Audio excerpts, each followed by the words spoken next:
नमस्कार मित्रों, एक बार पुनः मेरे चैनल में आप लोगों का स्वागत है। आप लोगों ने मेरे चैनल को सब्सक्राइब किया, इसके लिए बहुत बहुत धन्यवाद। आज हम लोग शुरू करते हैं अनुपात और समानुपात के कुछ कठिन प्रश्नों को, और ऐसे प्रश्न जो अक्सर करके परीक्षाओं में छूट जाते हैं, इसको हम बहुत ही अच्छे से समझेंगे। अब हम शुरू करते हैं पहला प्रश्न, क्योंकि आप लोगों का जो समय है बहुत ही कीमती है, इसका भी ख्याल रखना है। तो अब देखते हैं पहला प्रश्न। पहला प्रश्न है, संपूर्ण पृथ्वी पर थल और पानी का अनुपात 1:2 है। उत्तरी गोलार्ध में यह अनुपात 2:3 है। दक्षिणी अर्धगोलार्ध पर थल और पानी का अनुपात कितना होगा?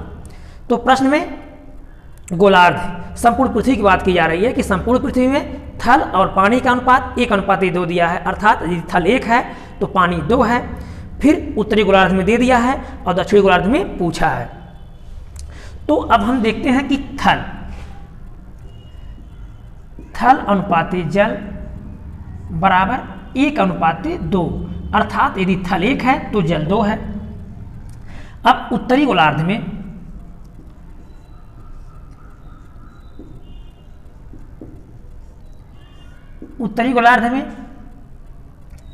अनुपात दे दिया है 2:3, 2:3 दे दिया है। तो दक्षिणी गोलार्ध में पूछा जा रहा है। अब उत्तरी गोलार्ध में ये थल है, ये जल है, तो थल बराबर हो जाएगा कुल मात्रा, ये कुल मात्रा हम देखेंगे तो कुल मात्रा 5 है। अब 5 में से थल को देखा जाए तो 2/5 हो जाएगा। इसी प्रकार से जल देखा जाए तो जल बराबर हो जाएगा 3 और 3/5 जल हो जाएगा। अब ये उत्तरी गोलार्ध में हो गया, और दक्षिणी में पूछा जा रहा है। दक्षिणी गोलार्ध में पूछा जा रहा है, तो दक्षिणी गोलार्ध में पूछा जा रहा है और संपूर्ण पृथ्वी के बारे में दे दिया गया है। तो दक्षिणी गोलार्ध में यदि थल को हम x मान लें, थल बराबर x, जल बराबर y, तो अर्थात x:y मान लिया जाए। तो जैसे यहाँ कर दिया गया है संपूर्ण मात्रा, तो थल बटे संपूर्ण मात्रा थल 2 था, 2 बटे कुल जल 3 था, 3/5। इसी प्रकार से हम यहाँ कर देंगे थल बराबर x बटे x प्लस वाई,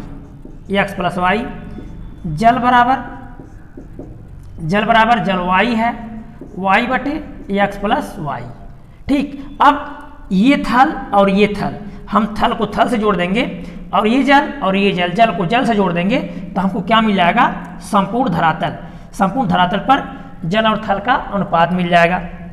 अब इनको हम जोड़ देंगे तो 2/5 प्लस, ये थल है, थल में थल को जोड़ देंगे x बटे x प्लस वाई, और फिर हम देखेंगे सबके फिर यह अनुपाती यह, अर्थात थल अनुपाती जल बराबर किसके? थल अनुपाती जल के। तब हम जल को जोड़ देंगे तो जल हो जाएगा 3/5 प्लस, यहाँ जल है y बटे x प्लस वाई बराबर दिया गया है 1:2 या 1/2। अब हम इसको हल कर लेंगे, फिर इसको हल कर लेंगे, बारी बारी से हल कर लेंगे। अब इसको हल करेंगे हम तो यहाँ हमारा लय से आ जाएगा, इसका हम इसमें गुणा करेंगे तो 5x हो जाएगा, 5x प्लस 5y इसका लय से हो जाएगा। अब इसका गुणा इसमें कर देंगे, इसका गुणा इसमें कर देंगे, इसका गुणा इसमें करेंगे 2x प्लस 2y हो जाएगा, 2x प्लस 2y। फिर इसका गुणा इसमें कर देंगे, बीच में प्लस है तो हो जाएगा 5x। अब सबकी बटे हम देखेंगे, उसी प्रकार से इसका लय से निकाल लेंगे तो हो जाएगा 5x plus 5y, 5x plus 5y लय से हो जाएगा। अब इसका गुणा इसमें कर देंगे, इसका गुणा इसमें कर देंगे, इसका गुणा इसमें करेंगे, 3x प्लस 3y हो जाएगा, 3x प्लस 3y। फिर बीच में प्लस है, प्लस को यहाँ रख देंगे, इसका गुणा यहाँ कर देंगे तो 5y हो जाएगा। 5y बराबर दिया गया है 1:2, अर्थात 1/2। अब हम देखेंगे इस टोटल, इसके बटे यह दे दिया गया है, अर्थात इसमें इसका भाग करना है।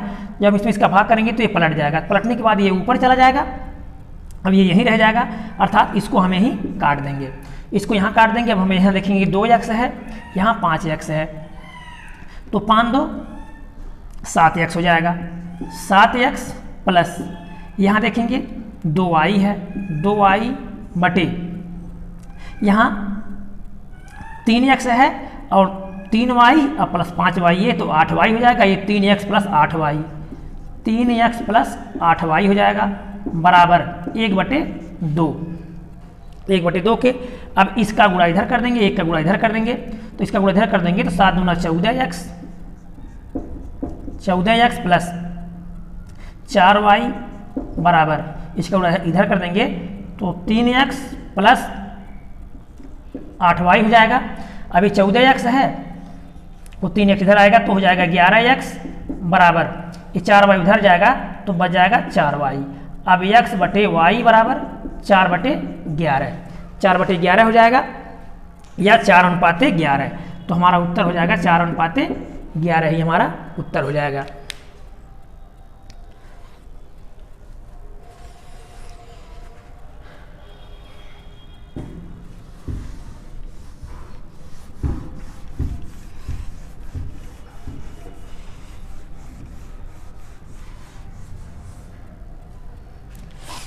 अगला प्रश्न देखेंगे, जितने समय में एक खरगोश 5 छलांगे लगाता है उतनी देर में एक कुत्ता 3 छलांगे लगाता है। यदि कुत्ते की एक छलांग में तय की गई दूरी खरगोश की 3 छलांगों में लगाई गई दूरी के बराबर हो तो कुत्ते व खरगोश की चालों का अनुपात क्या होगा। तो कुत्ते और खरगोश की छलांग और चाल का अनुपात दिया गया है, तो हम एक तरफ कुत्ता लिख देंगे, एक तरफ खरगोश लिख देंगे।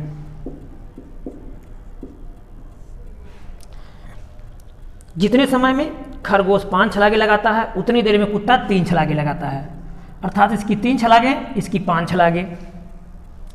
यदि कुत्ते की एक छलांग खरगोश की 3 छलांगों के बराबर है, कुत्ते की एक छलांग खरगोश की 3 छलांगों के बराबर है, तो कुत्ते व खरगोश की चालों का अनुपात क्या होगा। अर्थात कुत्ते और खरगोश की चाल का अनुपात, नहीं पहले कुत्ता दे दिया है फिर खरगोश दे दिया है, तो हम ऐसे गुणा कर देंगे, कुत्ते का निकल जाएगा, ऐसे गुणा कर देंगे तो खरगोश का निकल जाएगा। तो 3 त्रिका 9 अनुपाते 5 1 5, यही हमारा अनुपात हो जाएगा कुत्ता अनुपाते खरगोश, कुत्ता अनुपाते खरगोश। तो इनकी चालों का अनुपात हो जाएगा 9 अनुपाते 5।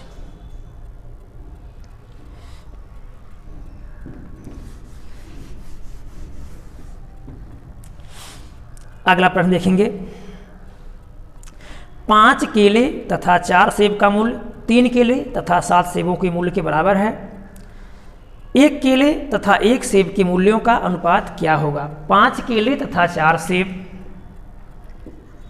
केले को x मान लिया जाए और सेब को y मान लिया जाए, तो कह रहा है 5 केले 4 सेब, यानी कि 5x प्लस 4y बराबर 5x 4y बराबर 3x तथा 7y के, 3x प्लस 7y, अर्थात जो मूल्य इसका है उसी मूल्य इसका है। तो अब हम यहाँ एक समान पदों को एक तरफ कर देंगे, एक समान पदों को एक तरफ कर देंगे। ये 5x है, इधर आएगा तो ये माइनस हो जाएगा, तो बच जाएगा 2x बराबर ये 7y है, यह इधर जाएगा तो माइनस हो जाएगा 4, 7 से निकल जाएगा तो बच जाएगा 3y। अब x इसको इधर लाएंगे, y हो जाएगा बराबर यहाँ 3/2 या 3 अनुपाते 2, यही हमारा उत्तर हो जाएगा।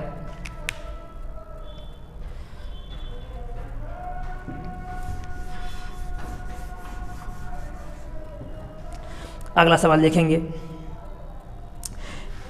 126 रुपया प्रति किलोग्राम व 135 रुपया प्रति किलोग्राम की 2 प्रकार की चाय को तीसरे प्रकार की चाय के साथ 1:1:2 के अनुपात में मिलाया गया।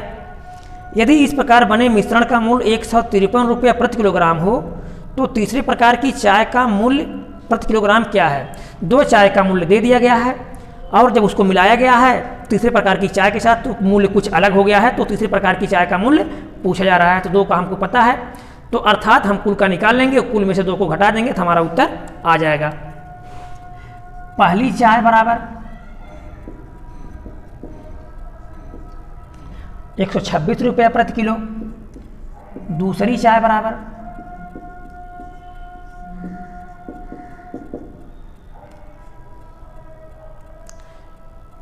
153 रुपया,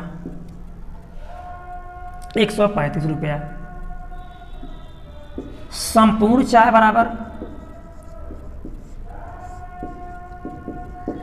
153 रुपया प्रति किलो बेचा गया। अब इनका अनुपात बता रहा है 1:1:2, अर्थात पहली चाय को यदि 1 किलो लिया गया, दूसरी चाय को यदि 1 किलो लिया गया, तो जो तीसरी प्रकार की चाय है उसको 2 किलो लिया गया होगा, क्योंकि इन दोनों को मिलाया गया और तीसरी को x मान लीजिए, तीसरी बराबर x, तीसरी बराबर x रुपया, इसी को पूछा जा रहा है। तो यह 1 किलो है, यह 1 किलो है, यह 2 किलो है। तो हम क्या करें, अगर 1 किलो इसका दाम, 1 किलो इसका दाम, संपूर्ण दाम में से घटा देंगे, तीसरी का दाम बच जाएगा। तो कुल मूल्य बराबर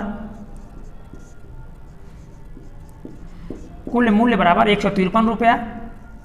इसको 1 किलो मान लिया गया, इसको 1 किलो मान लिया गया, इसको 2 किलो मान लिया गया। कुल मात्रा हो गई 4 किलो बराबर 4 का इसमें गुणा करेंगे, 4 3 12, हासिल 1 हो जाएगा, 4 5 20, 1 21, हासिल 2 हो जाएगा, 4 1 4 2, 612 रुपया हो जाएगा। अब पहली दोनों चायों का मूल्य बराबर 1 किलो का दाम, इस पहली दोनों चाय का मूल्य बराबर, चाय का मूल्य बराबर, इसको 1 किलो मान लिया गया, देखिए 26 रुपये लग जाएगा, इसको भी 1 किलो मान लिया गया तो 135 रुपये लग जाएगा। 126 प्लस 135 बराबर 6 5 11, 3 2 5 और 1 1 251 रुपया। अब 251 रुपया हो गया, 200 हमारे पास कुल रुपया कितना है 612। तीसरी चाय बराबर, तीसरी चाय का मूल्य बराबर, अब इसमें से हम इसको निकाल देंगे 612 से, तो हमको दूसरी चाय का दाम मिल जाएगा। 251 में से निकाल देंगे, 2 से 1 गया 1, 11 से 5 गया 6, यहाँ 5 बच गया, 5 से 2 गया 361 रुपया। अब चूंकि 361 रुपया है और चाय कितनी है 2 किलो है, तो मूल्य निकालना है, 361 में हम 2 का भाग दे देंगे तो मूल्य आ जाएगा प्रति किलो बराबर, प्रति किलो बराबर 361 बटे 2 का हम भाग कर देंगे, 2 1 2, 1 बच गया 16, 1 बच गया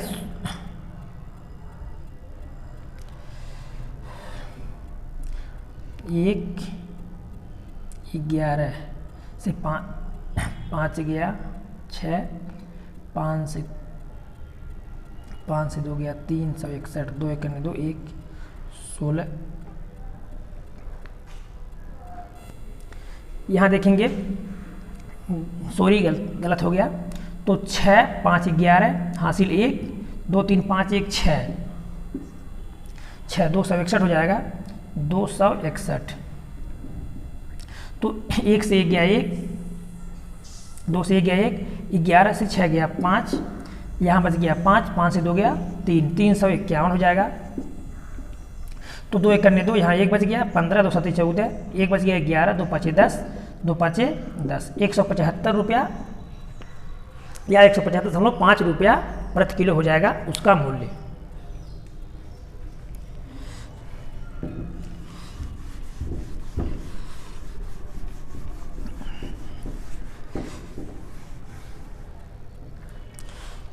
अगला सवाल देखेंगे,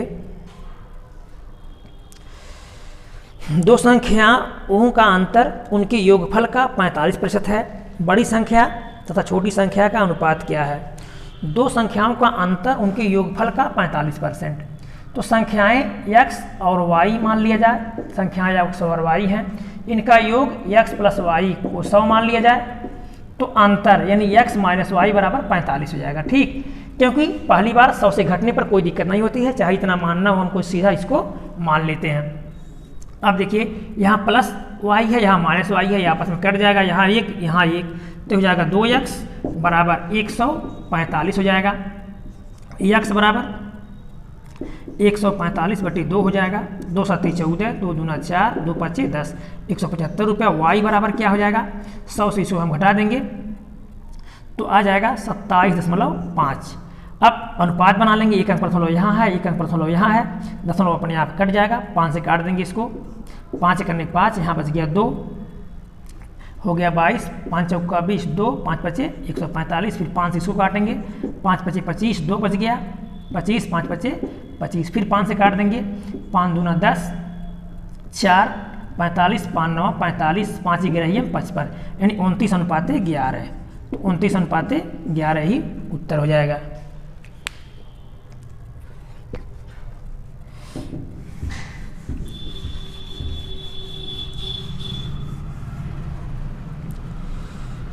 अगला सवाल देखेंगे।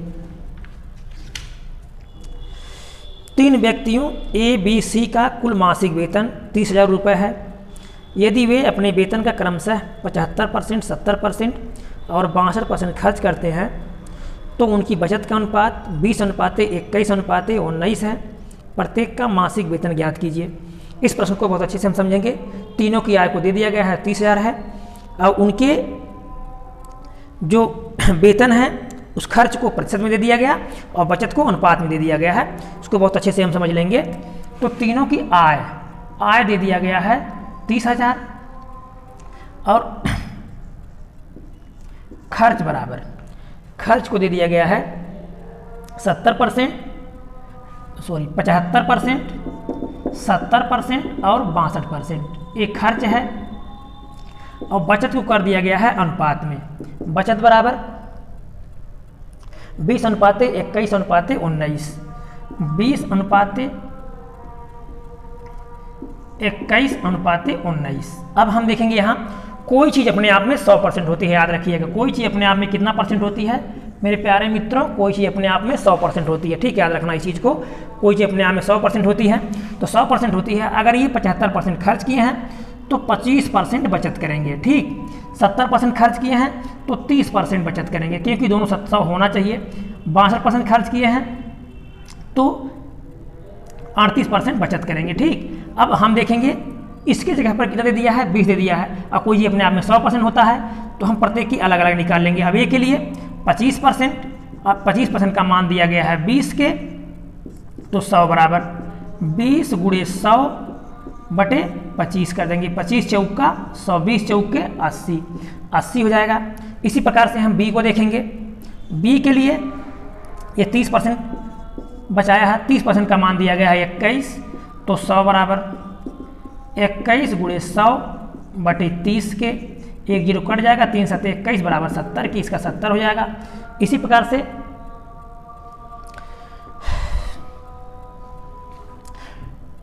सी को देख लेंगे। ये 38% बचाया है, 38 बराबर 38 का मान दिया गया है 19 के, तो 100 बराबर 19 × 100/38, 19 दूना 38, 2 5 सही हम 100। ठीक, अब उसका 50 हो जाएगा। तो ये 80 70 50, 1 0 1 0 1 0 से काट देंगे। ए बी सी कितना हो जाएगा, 8:7:5, इनका अनुपात हो गया। ठीक, इनकी आय का अनुपात हो गया 8:7:5। अब प्रत्येक की आय हम अलग अलग निकाल लेंगे। तो कुल आय है 30,000 गुणे अनुपातिक योग का 8 7 15 5, 20 का हम भाग कर देंगे, तो 1 0 0 से कट जाएगा, 2 15 30 हो जाएगा 1500। अब बारी बारी से एक बार इसमें गुणा कर देंगे, एक बार इसमें कर देंगे, एक बार इसमें कर देंगे, तीनों की आय निकल जाएगी। 15 × 8 = 120 हो जाएगा 12,000, फिर 15 × 7 = 105, 2 0 10,500 हो जाएगा, फिर 15 × 5 = 75, अर्थात 7500 हो जाएगा। तो तीनों की आय हमको मिल जाएगी 12,000, 10,500 और 7500, तीनों की आय आ जाएगी।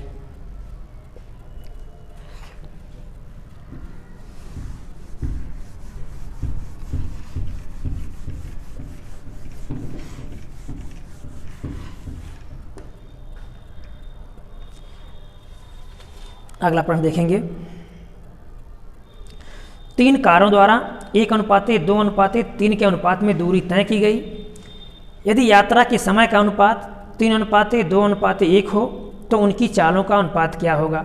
इनके द्वारा तय की गई दूरी दे दी गई है और इनके द्वारा समय दे दिया गया है, तो चाल को पूछा जा रहा है। दूरी दे दिया गया है, समय दे दिया गया है, चाल को पूछा जा रहा है। तो 3 कार्य हैं। दूरी बराबर 1:2:3, 1:2:3 के अनुपात में दूरी दे दिया गया है। और इनकी यात्रा के समय का अनुपात, समय बराबर 3:2:1, 3:2:1 दे दिया गया है। चाल पूछा जा रहा है, तो चाल बराबर होता है दूरी बटे समय। चाल बराबर होता है दूरी बटे समय। तो दूरी बटे समय, तो दूरी 1 है, इसको 1 मान लिया जाए, इसको 2 मान लिया जाए, इसको 3 मान लिया जाए, तो 1/3 इसका हो जाएगा, 2/2 इसका हो जाएगा, 3/1। अब इसका हम लैसा निकाल लेंगे या इसको हम काट देंगे, तो यहाँ हो जाएगा 1, यहाँ हो जाएगा 1, यानी 1/1 हो जाएगा। 1, 1, 3 इसका लैसा हो जाएगा 3, इसका पाला 1 बार जाएगा, 1 एकन्ने 1, फिर इसका पाला 3 बार जाएगा, 3 एकन्ने 3, इसका 3 बार जाएगा, 3 त्रिका 9, तो 1:3:9 यही हमारा उत्तर हो जाएगा, 1:3:9। तो उनकी चालों का अनुपात हो जाएगा 1:3:9।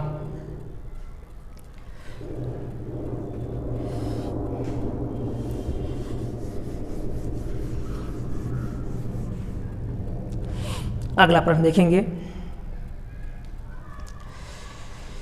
P प्लस Q का 20% बराबर P माइनस Q का 50% हो तो P अनुपाते Q क्या होगा?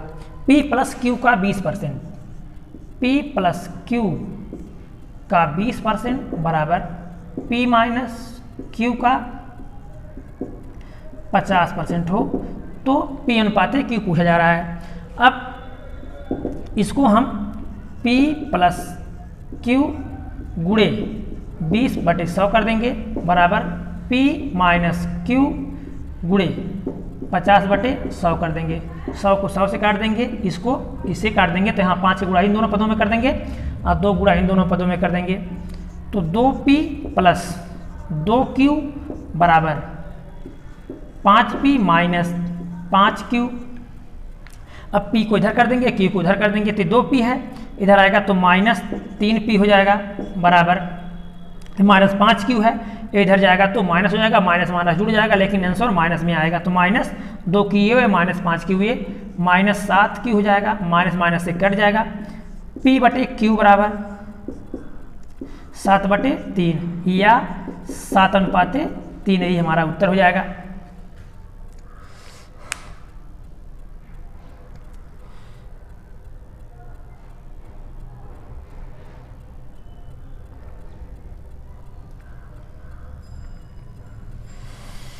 अंत में बताना चाहेंगे मेरे प्यारे मित्रों, आप लोग अपने समय का विशेष रूप से ख्याल रखें, और यदि विशेष रूप से ख्याल रखेंगे और जो भी पढ़ें उसको बहुत ठोस पढ़ें। ठोस पढ़ने का तात्पर्य यह है कि हम उसको बहुत ही अच्छे से, बहुत ही समझदारी से समझते हुए पढ़ें। और जब भी हम पढ़ते हैं किसी भी टॉपिक्स को, किसी भी विषय को, तो जीएस आज महासागर बन चुका है, तो जीएस महासागर बन चुका है, ये सब लोग जानते हैं, तो हम उससे घबरा जाते हैं। तो हमको घबराने की तनिक भी ज़रूरत नहीं है, हमको धीरे धीरे उसको कवर करना है। क्यों? क्योंकि यदि हम थोड़ा पढ़ लेंगे तो उतना तो हमारे लिए समाप्त हो गया, अब जो बचा है हमको उसी को कवर करना है। तो इससे क्या होता है, धीरे धीरे सारी चीज़ें कवर हो जाती है। अब उसको यदि हम अच्छे से समझते हैं, अच्छे से समझने का तात्पर्य होता है कि हम जो भी पढ़ें ज़्यादा समय लग जाए लेकिन हम कम पढ़ें, दौड़ करके नहीं पढ़ें। जब हम उसको समझदारी से पढ़ते हैं, भले ही ज़्यादा समय लग जाता है लेकिन थोड़ी पढ़ाई होती है तो उसकी जानकारी हमको पूरी हो जाती है। लेकिन यदि हम दौड़ दौड़ के पढ़ाई करते हैं तो पूरी किताबों को हम पलट डालते हैं, लेकिन किसी भी सब्जेक्ट की जानकारी हमको नहीं हो पाती है। इसलिए हम थोड़ा पढ़ें लेकिन अच्छे से पढ़ें। और जब भी हम पढ़ाई करें तो 10 मिनट, 5 मिनट, 20 मिनट करके अक्सर करके हम लोग बैठते हैं पढ़ाई करने, तो ये हमारे लिए सही नहीं होता है। तो हम उतने में जब तक कॉपी या किताबें अपने खोलते हैं तब तक फिर हम डिस्टर्ब हो जाते हैं। तो कहने का तात्पर्य है, जब ही आप बैठिए तो ऐसा सोच लीजिए कि आप पढ़ाई कर रहे हैं तो कम से कम 2 घंटा या 3 घंटा लगातार बैठेंगे। और जिस टॉपिक्स को आपको पढ़ना है या जिस विषय को पढ़ना है, तो जब तक उस विषय का 80%, चाहे हमको 1 महीने लग जाएँ, 2 महीने लग जाएँ, जब तक 80% सिलेबस कंप्लीट नहीं हो जाता है तब तक हमको अन्य सब्जेक्ट को नहीं चेंज करना है। कि हम इसको छोड़ दें, या एक लेसन इसका पढ़ लें, एक लेसन उसका पढ़ लें, एक लेसन उसका पढ़ लें। जब हम ऐसे पढ़ते रहते हैं तो कोई चीज़ हमको सही से समझ में नहीं आती है। तो हम प्रतिदिन यह औसत बना लें, टारगेट बना लें, टाइम टेबल निर्धारित कर लें कि हमको किस टाइम क्या पढ़ना है। अब एक दिन 2 सब्जेक्ट या 3 सब्जेक्ट ही हम पढ़ें।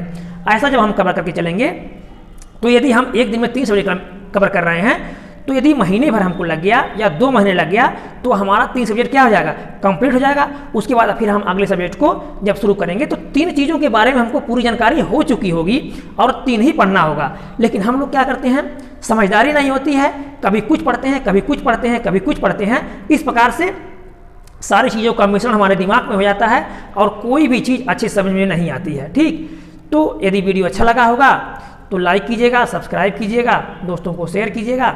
धन्यवाद। अब फिर मिलते हैं अगली वीडियो में।